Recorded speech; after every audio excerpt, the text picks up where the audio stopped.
అదే RTV app వార్తల్ని క్షణాల్లో చదివే అవకాశం ఉంటుంది. ఒక న్యూస్ పేపర్, ఒక టెలివిజన్ ఛానల్ మీ చేతుల్లో ఎప్పుడూ ఉంటాయి.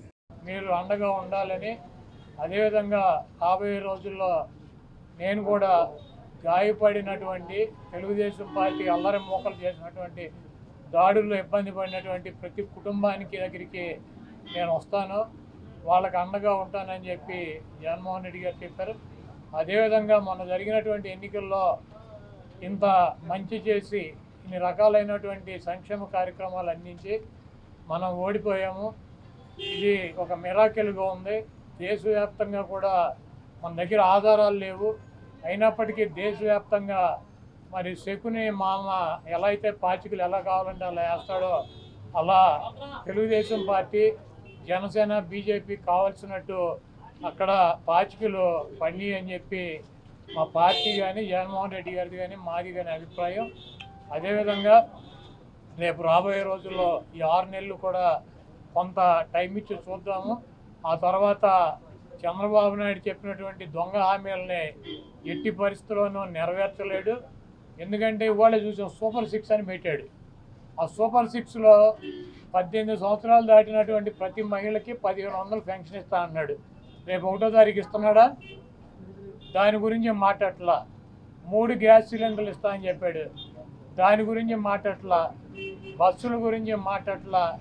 అదేవిధంగా బీసీ కానీ, ఎస్సీ కానీ, ఎస్టీ కానీ వర్గాలకి 50 సంవత్సరాలు దాటిన వాళ్ళకి పెన్షన్ ఇస్తానని చెప్పాడు సూపర్ 6లో. దాని గురించి మాట్లాడట్లా. అది ఎప్పుడు ఇస్తాడో చెప్పట్లా.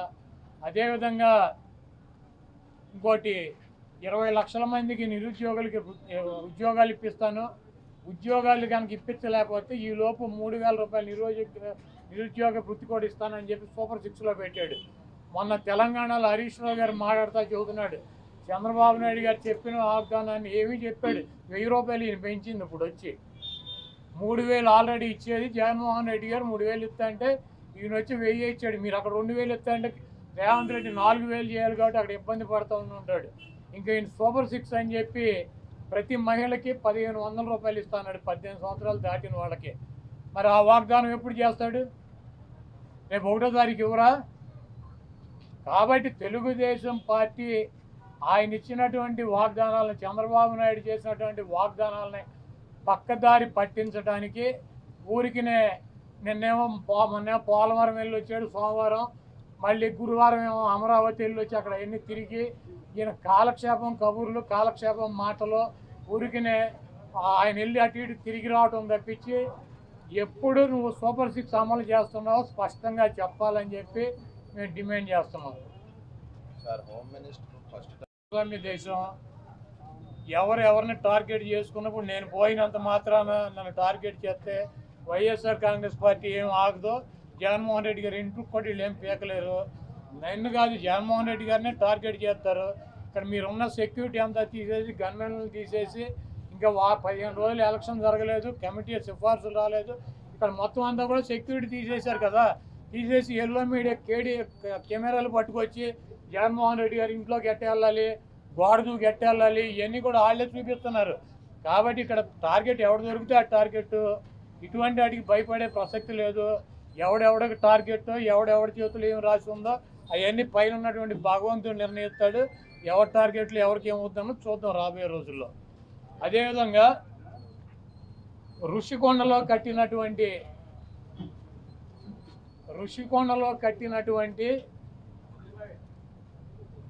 పర్యాటక కేంద్రంలో కట్టినటువంటి భవనాలనే ఈ సిగ్గు ఎగ్గు లేనటువంటి తెలుగుదేశం పార్టీ, ఈ సిగ్గు ఎగ్గు లేనటువంటి ఎల్లో మీడియా అది జగన్మోహన్ రెడ్డి గారి నివాసం అని చెప్పి చూపిస్తున్నారు 3 రోజుల నుంచి. వెళ్ళి జగన్మోహన్ రెడ్డి గారు అక్కడ నివాసం ఉన్నాడా? జగన్మోహన్ రెడ్డి గారు 2014 నుంచి 19 దాకా ప్రతిపక్ష నాయకుడిగా ఉన్నాడు. ఆయన కార్యాలయం లోటస్ పాండ్, ఇల్లు లోటస్ పాండ్. ఆయన లోటస్ పాండ్ హైదరాబాద్ నుంచే ప్రతిపక్ష నాయకుడికి ఉన్న 5 సంవత్సరాలు నడిపాడు. ముఖ్యమంత్రి అయిన తర్వాత 5 సంవత్సరాలు ఈ తాడేపల్లిలో ఉన్నటువంటి ఇల్లు, క్యాంప్ ఆఫీస్ ఇక్కడి నుంచే నడిపాడు ఆయన కార్యాలయాన్ని కానీ, ఇంటిని కానీ. జగన్మోహన్ రెడ్డి గారి రక్తంలో లేదు. ప్రభుత్వం కట్టించినటువంటి ఇళ్లలో ఉండటం కానీ, ప్రభుత్వం కట్టించినటువంటి గెస్ట్ హౌస్లో ఉండేటువంటి కర్మ జగన్మోహన్ రెడ్డి గారికి పట్టల. జగన్మోహన్ రెడ్డి గారు వైజాగ్లో సొంత ఇల్లు కట్టుకున్నాక అక్కడ షిఫ్ట్ అవుతాడు. అంతేగాని టూరిజం ప్లేస్లో కట్టినటువంటి ఆ హౌస్లో జగన్మోహన్ రెడ్డి గారు వెళ్తాడని చెప్పి ఎవడు చెప్పాడు వీళ్ళకి, ఈ వెధవులకే? అది జగన్మోహన్ రెడ్డి గారి కోసం కట్టించుకున్నటువంటి ఇల్లు అని చెప్పి రకరకాలైనటువంటి కథనాలు రాస్తున్నారు. అది ఒక అంతర్జాతీయ రాజధానిగా తీర్చిదిద్దాలన్నదే వైఎస్ఆర్ కాంగ్రెస్ పార్టీ లక్ష్యం. దాన్ని రాజధాని చేయాలన్నదే ఆ రోజు నిర్ణయించుకున్నాం. కాబట్టి అక్కడ ఇంటర్నేషనల్ సెమినార్లు జరుగుతున్నాయి. అనేక మంది ఇంటర్నేషనల్ సంబంధించినటువంటి దేశ విదేశాల నుంచి అనేక మంది పారిశ్రామికవేత్తలు వస్తున్నారు. కనీసం వాళ్ళకి సౌకర్యం ఉండటానికి అవకాశం లేనటువంటి పరిస్థితి ఉంది. కాబట్టి ఉత్తరాంధ్రలో ఉద్దానంలో దాదాపు 700 కోట్ల రూపాయలు పెట్టి హాస్పిటల్ కట్టించారు కిడ్నీ పేషెంట్ల కోసం అని చెప్పి. అదేవిధంగా విజయనగరం కావచ్చు లేదా పార్వతీపురం కావచ్చు, ఉత్తరాంధ్రలోనే 650 కోట్ల రూపాయలు పెట్టి ఒక్కొక్క మెడికల్ కాలేజీ కట్టించారు. అదేవిధంగా టూరిజం ప్లేస్లో అంతర్జాతీయ సంస్థలు కానీ వ్యక్తులు కానీ వచ్చినప్పుడు అక్కడ ఒక విధిని ఉండాలని చెప్పి ఒక మంచి భవనాన్ని నిర్మిస్తే 7 బిల్డింగులు అయ్యి, ఒక బిల్డింగ్ కాదు 7 బిల్డింగుల్లో జగన్మోహన్ రెడ్డి గారు ఉండరు. 7 బిల్డింగులు కట్టారు.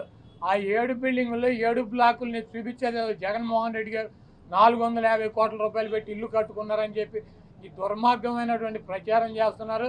ఇవన్నీ కూడా ప్రజలు గమనిస్తారు. చంద్రబాబు నాయుడుకి ఇచ్చినటువంటి వాగ్దానాలు నెరవేర్చలేక నీకు సూపర్ 6లో పెట్టినటువంటి వాగ్దానం 1500 రూపాయలు ఇస్తానని చెప్పావా, చెప్పలేదా? 18 సంవత్సరాలు దాటిన వాళ్ళకి రేపు 1వ తారీఖు నీకు దమ్ముంటే 20 లక్షల మంది నిరుద్యోగులకు 3000 ఇస్తానని చెప్పావా లేదా? దాని గురించి చెప్పండి. నువ్వు దొంగ వాగ్దానాలు చేసి అధికారంలోకి వచ్చావు. నువ్వు దాని గురించి మాట్లాడండి ముందు. మీరు ఈ వాగ్దానాలను డైవర్ట్ చేయాలని చెప్పి ఒకటి తీసుకెళ్ళి 4 కెమెరాలు బాత్రూములు లెట్రిన్లు టబ్బుల్లో పెట్టి 30 లక్షలు పెట్టి బాత్రూమ్ కట్టాడు. జగన్మోహన్ రెడ్డి గారు ఇల్లు అది. జగన్మోహన్ రెడ్డి గారు ఎప్పుడన్నా ప్రభుత్వ కార్యాలయాలు ఉన్నాడా? జగన్మోహన్ రెడ్డి గారు ఇల్లు కట్టించుకుని వెళ్తాడు వైజాగ్. నీకు మళ్ళీ ఎవడో కొంపలో దూరేటువంటి పరిస్థితి జగన్మోహన్ రెడ్డి గారికి ఉండదు. కాబట్టి జగన్మోహన్ రెడ్డి గారికి కట్టించినటువంటి ఇల్లు కాదు అది టూరిజం సంస్థ ద్వారా టూరిజానికి సంబంధించి కట్టించినటువంటి 7 బ్లాకులు వాటిని కట్టారు. వాటికి 400 కోట్ల రూపాయలు ఖర్చు పెట్టి అంతర్జాతీయ సెమినార్లు పెట్టినప్పుడు రాష్ట్రపతితో ప్రధానమంత్రి ఈ రాష్ట్రానికి రాజధాని కాబట్టి అది విఐపీలు వచ్చినప్పుడు అక్కడ వసతి గృహాలు ఉండాలని చెప్పి వాటిని అంతర్జాతీయ స్థాయిలో నిర్మించారు తప్పించి అది జగన్మోహన్ రెడ్డి గారి కోసం కట్టినటువంటి ఇల్లు కాదు.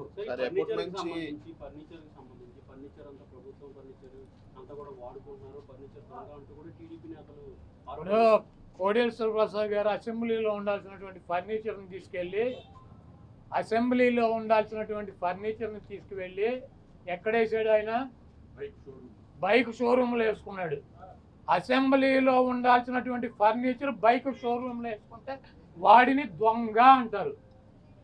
సీఎం క్యాంపు కార్యాలయానికి ప్రభుత్వం వచ్చినటువంటి విజిటర్స్ కోసం ఒక కార్యాలయం సీఎం జగన్మోహన్ రెడ్డి గారి కార్యాలయం అయితే ఒక 10 మంది 20 మంది కూర్చుంటాకుంటుంది.